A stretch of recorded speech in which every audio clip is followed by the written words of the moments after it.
Hey guys, my name's Austin, and today I just kind of wanted to take this opportunity to kind of introduce myself on this channel and kind of tell you my plans for the future and my plans for this car, and just kind of generally who I am. So I am currently in a BMW 325 ES. It's an 1986, and I have done a couple modifications to it, nothing heavy, but coming up in the future I'm going to be modifying it with my friend Ian.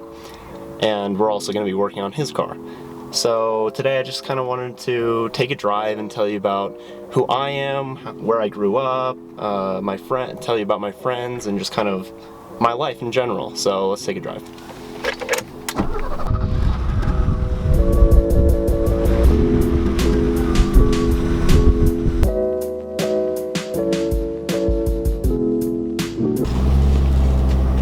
Alright guys, so the first thing that I wanted to tell you about is kind of my story with this car so far. So it's 1986 BMW, so obviously I was expecting problems right off the bat because German cars, especially older German cars, you would expect to have issues with all the time.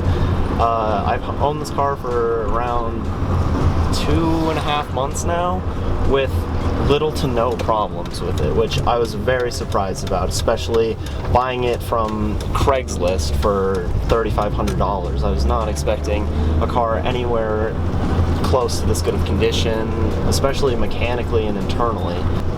Externally, there are a couple issues. I'm running a red fender right now. It's pretty awesome.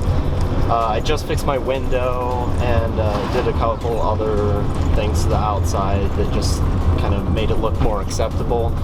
I have some more parts that I'm going to be throwing on it here shortly, including a distributor cap, some more spark plug wires, and a couple of other small engine components like that. But otherwise it's running fantastic for, you know, what I paid for it and how long I've had it. I've had very few problems. And other mods to this, mainly the one that affects the car most, I'd say, is definitely the coilovers. They are very low, and I find myself having to go sideways over every minor bump in the street, and that might be why the footage looks a little bit shaky, but other than that, it drives fantastic. I like the coilovers because obviously I'm a big stance car guy, so I like the low life. I'm living the low life right now. Ian, which is my friend that will be on this channel as well, has a WRX, and he's going to be modifying that on this channel as well. His next modification is going to be coilovers as well. He wants to live the low life like me.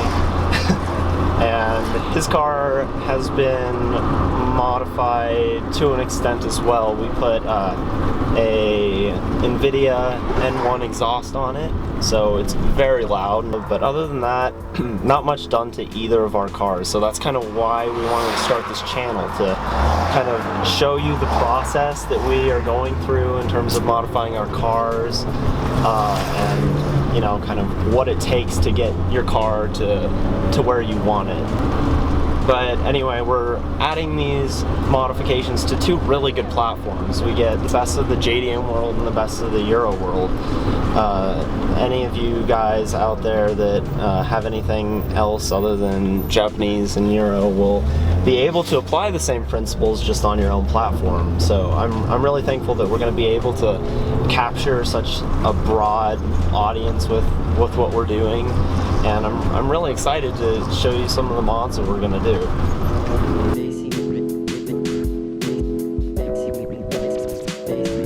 I'm 17 years old. I go to high school right now. I'm a senior in high school, about to get out of school, so I'm super excited for that. I'm going to be going to college next year. I haven't really decided where I'm going yet, but I'm probably going to stay in-state because I want to go to California for my last couple years, so I'm just kind of saving up for that. But that's kind of where I am in life. I work at Starbucks, so that's where I'm getting all my car part money, which isn't ideal, but it's going to have to do for now. I live in Denver, Colorado, which is a beautiful state and just a beautiful place to live in general. I'm really thankful that I that I live here and I grew up here, so that's a positive. I have the mountains not that far away. If I can actually get my car up there, it's so low, I don't know. That trip up there might be kind of rough, but I definitely want to take it up there to the mountains. And we also have a road trip coming up where we are going to be going to California, so I haven't decided whether or not I want to take this car yet. We're going to be cutting out all these so I don't feel bad about it. Oh shit. So I also wanted to tell you about my friend Ian, kind of how we met and what we're going to be doing together on this channel. So we met in middle school. We actually met in 6th grade, and it was it was over a Halo 3 book that we were both reading at the same time, and he actually came over to me and asked me if it was a Halo book that I was reading, and I said yes. So that kind of sparked our friendship right there, and then we started hanging out basically ever since then. And during the following years and the times that we hung out, we kind of found out that we both liked cars and shared an interest in cars and modifying them, and just in general all the current supercars that were coming out at the time. So after middle school and as high school started to roll around, we kind of started thinking about what cars we were going to get, and it started to become really exciting because we had always wanted cars, we had always loved cars for our entire lives, and now was about the time that we were actually going to buy them. So we started looking for cars. Ian was the first to get his license because I'm actually a year younger.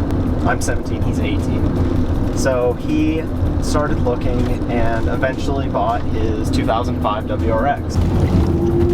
So right after Ian got his car, both my friend Mitchell and I were both like freaking out. We were so excited to like have a car in the crew, not only just a car, but a WRX. Like, we were so excited about that because we had always been huge fans of the STI. So when Ian got his car, we were all super excited, and we were ready to get our cars at that point as well. So I started looking on Craigslist, and I mean, I looked for weeks. I was so like into finding the perfect car for me that like I would spend hours at night just scouring Craigslist to find like the perfect car for me.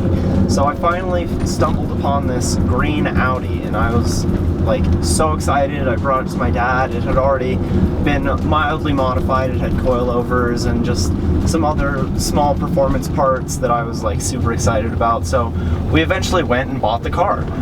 And after we bought the car, I drove it for around 2 months. I was super happy with it, but eventually we ran into a problem with the turbo, and that was going to be a $2,500 repair, and I was not looking forward to paying that with my Starbucks salary. So I was just driving to school one day, and I actually got into a crash on the highway, and that kind of ended that car for me, and we eventually just scrapped the car and kind of got what we needed out of it, and sold all those parts individually. So after that, I was like really devastated, and I was really sad that I didn't have my car and my freedom anymore. The video camera converts the picture into a television signal.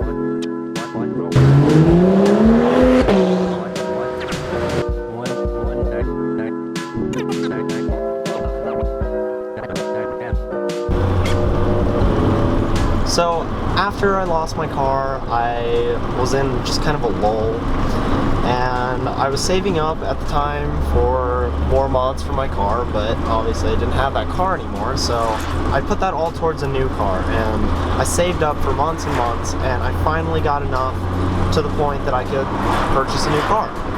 So I started looking on Craigslist again, and like you know from the previous story, I spent hours and hours on Craigslist every night just looking at all my possible options. So one night I came across this BMW. It was an 86, and I immediately went, oh god, this is a bad idea. Like, I love the E30 more than pretty much any other BMW model, but you know, it's an E30, and I know that I'm going to have problems with it down the line. But despite what I thought, I asked Ian what he thought about it, and he's like, you know what, just let's go look at it. So we went to look at it, and I kind of immediately fell in love with it. I love the E30 body style, and it's rare to find one that isn't completely rusted out or has some junk, like the internals are junk or the M20 in it is blown or some major problem. So when I found this car, I thought, you know, this is too good to be true. But after owning it for a couple months, that was not the case. I just got this hot car and I'm really happy with it, and I'm ready to modify it. Like, I'm saving up my money right now for new wheels, hopefully coming up shortly, and I want to show you guys the entire process that both Ian and I go through to afford car parts, to buy car parts, what car parts we want to buy, and we want to hear your input as well. So that's kind of the direction that we're taking with the YouTube channel, and we just want you guys to be as active as you possibly can in kind of helping us decide what we should get, or just giving us your input in general. One that both Ian and I are running into right now, which is, should we get rep wheels or should we get real wheels? Should we just get the replica wheels right now and then save up for the good ones and just look good while we're saving up for the real ones, or should we just not even bother with the replica wheels and just buy the real ones off the bat? That's a decision that both of us are struggling to make right now, and we could definitely use some input, especially from a bunch of people. Now we're in a position where we both have a car and we're ready. So it's really freaking hot in here, and I'm getting really sweaty, and I had a great time shooting this video.